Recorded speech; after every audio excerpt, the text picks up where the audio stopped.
Pemirsa, kasus penipuan berujung pembunuhan berantai berkedok penggandaan uang kian marak di Indonesia. Belum hilang dari ingatan kita, aksi keji yang dilakukan Wawon CS kini muncul pembunuh berantai asal Banjarnegara, Jawa Tengah, Slamet Tohari atau Mbah Slamet. Mengapa orang dengan mudah tergiur dengan modus seperti ini? Kita akan membahasnya dengan pengamat sosial Devi Rahmawati. Selamat pagi, Mbak Devi. Selamat pagi, Mbak. Iya, dengan Eva di studio. Mbak Devi, faktor apa saja yang membuat masih ada masyarakat yang percaya praktik penggandaan uang berkedok perdukunan, Mbak Devi? Ya, pertama jelas memang adanya keinginan untuk bisa mendapatkan pendapatan atau uang dengan cepat.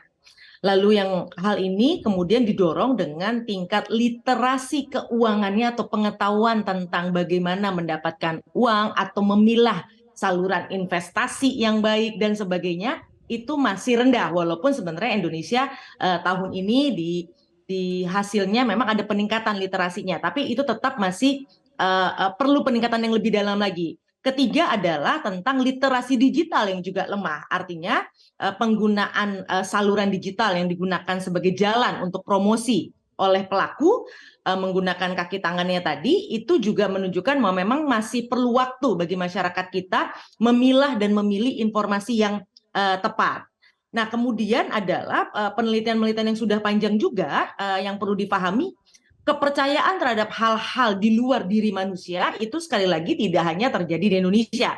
Ini terjadi di banyak negara. Bahkan yang paling menarik misalnya penelitian di luar itu menunjukkan di Jerman misalnya ketika sedang ada kondisi turbulensi sosial maupun ekonomi, maka kecenderungan orang untuk mempercayai hal-hal yang sifatnya supernatural gitu ya, sesuatu yang di luar nalar dan rasional itu akan meningkat gitu. Jadi ada faktor-faktor eksternal juga yang kemudian mendorong orang tetap terperdaya dengan bujuk rayu penggandaan uang dengan teknik tanda kutip klinik seperti ini.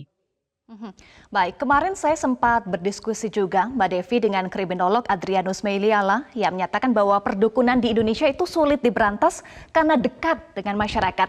Apakah Mbak Devi sepakat dengan ini? Nanti dibahas usai jeda ya Mbak Devi. Sesaat lagi pemirsa Selamat Pagi Indonesia akan kembali sesaat lagi untuk Anda. Kembali di Selamat Pagi Indonesia dan kami masih terhubung dengan pengamat sosial Devi Rahmawati. Mbak Devi, pertanyaan saya sebelum jeda tadi, kriminolog Adrianus Meiliala menyatakan bahwa perdukunan sulit diberantas di Indonesia karena sangat dekat dengan masyarakat. Betulkah faktor kedekatan dengan masyarakat ini juga sangat mempengaruhi Mbak Devi?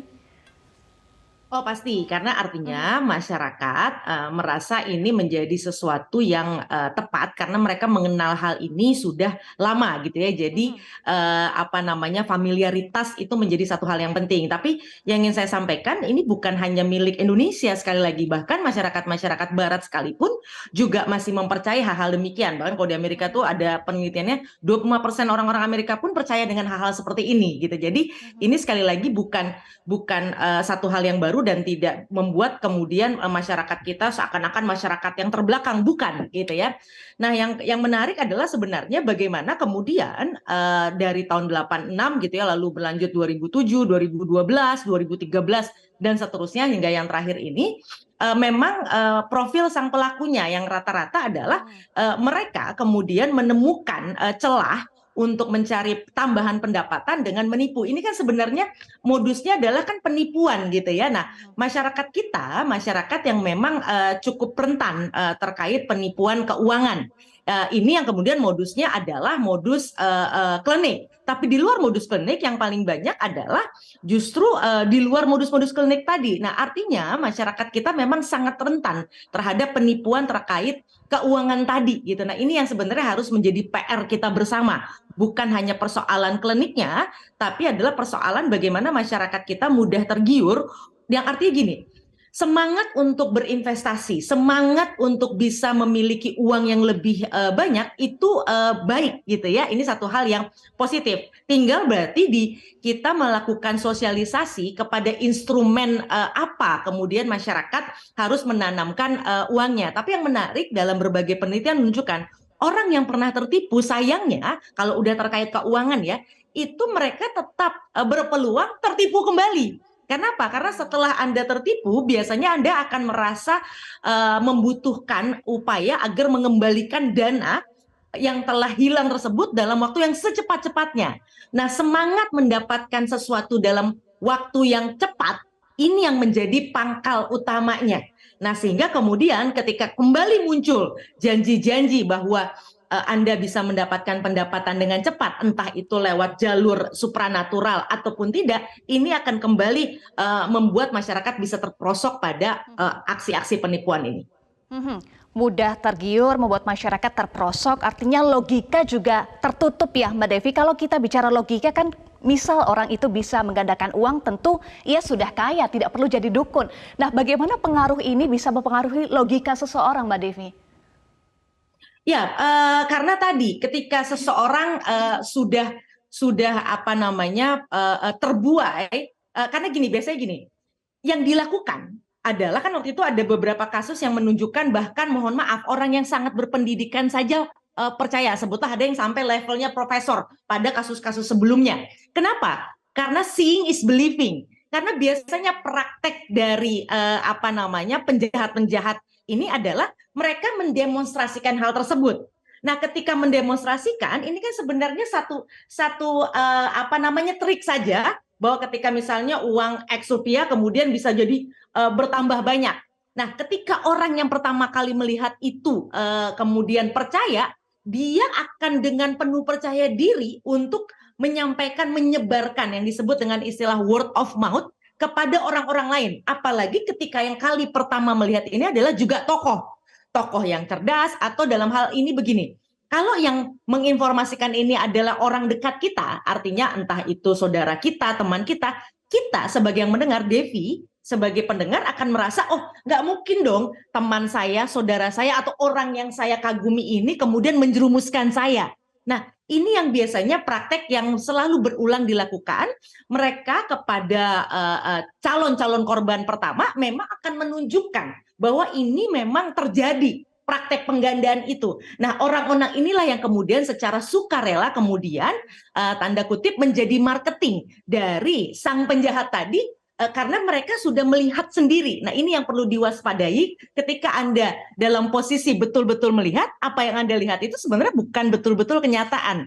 Nah, inilah yang memang sedikit rumit karena ketika informasinya sudah menular, sudah dalam istilah digital sudah viral, ini yang sulit kemudian diintervensi karena ketika viralitas itu biasanya adalah, apalagi di ruang digital, viral itu biasanya hanya akan berkembang dalam ruang-ruang yang memang orang-orangnya adalah orang-orang yang kita kenal. Nah, ketika informasi itu diberikan oleh orang yang kita kenal, maka rasionalitas itu pasti akan hilang. Ya, seeing is believing ya Mbak Devi sampaikan. Cara apa lagi yang biasanya digunakan oleh pelaku sang penipu untuk semakin meyakinkan para korbannya, Mbak Devi?